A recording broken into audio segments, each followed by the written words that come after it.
ইমন যাও, তাড়াতাড়ি যাও ইমন।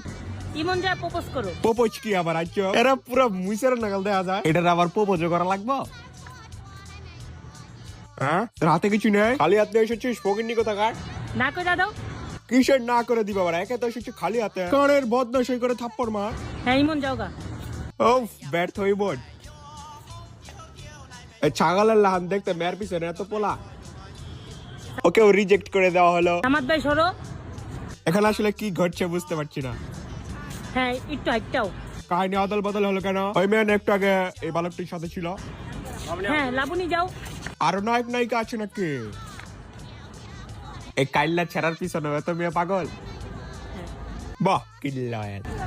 হীরামণি কাহিনীটা কিন্তু আসলে বুঝতে পারলাম না আমি, লজিক কোথায় এখানে? মা গো, হ্যাপি এন্ডিং। তো হ্যাঁ, এতক্ষণ আপনারা বুঝতেই পেরেছেন, ভালো বুঝছেন আপনি। আজকে আমরা এমনই কিছু বলিউড মুভির শুটিং এর উপর রিঅ্যাকশন দিব। বন্ধু রেডি অ্যাকশন। রেডি রেডি, শুরু করা হোক। তো এই মুহূর্তে আমাদের গল্পের নায়ক বাবাজি হেঁটে আসছে। থাপ্পড় মারলি যে তুই কি চর্মরোগ বিশেষজ্ঞ নাকি রে? সবার চামড়া চেক করে দিচ্ছিস। ওর গালে কি গু লাগানো ছিল?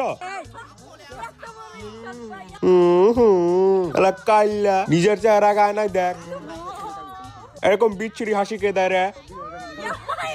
তুই নিজে হইলো কাইল্লা, মানুষ মেকআপ করে এলে এটা তোর সমস্যা। এমন পার দেহা মনে হয় তুই নিজে বিশ্ব সুন্দরী। দেখেন ক্যাপশনটা কি দিছে, টিটি শুটিং ভিডিও। ইয়ার মধ্যে বানানটা ঠিক মতো করার সামর্থ্য নাই, ভিডিও বানাবার আয়া পড়ছো তোমরা। 90% টিকটিকি ভিডিওতে আপনি দেখবেন এরকম ভাবে করে গরু মরু হেঁটে আসছে, তারপরে কোনো কাহিনী শুরু হবে। উষ্টা মার দইরা, বেশি করে মার। কিসের মাফ? আবার কোনো মাফ নেই। পায়ে ধরে আবার কি ভাবটা নেয়। এখন আমাদের ভাই বের হবেন সেলিব্রিটি।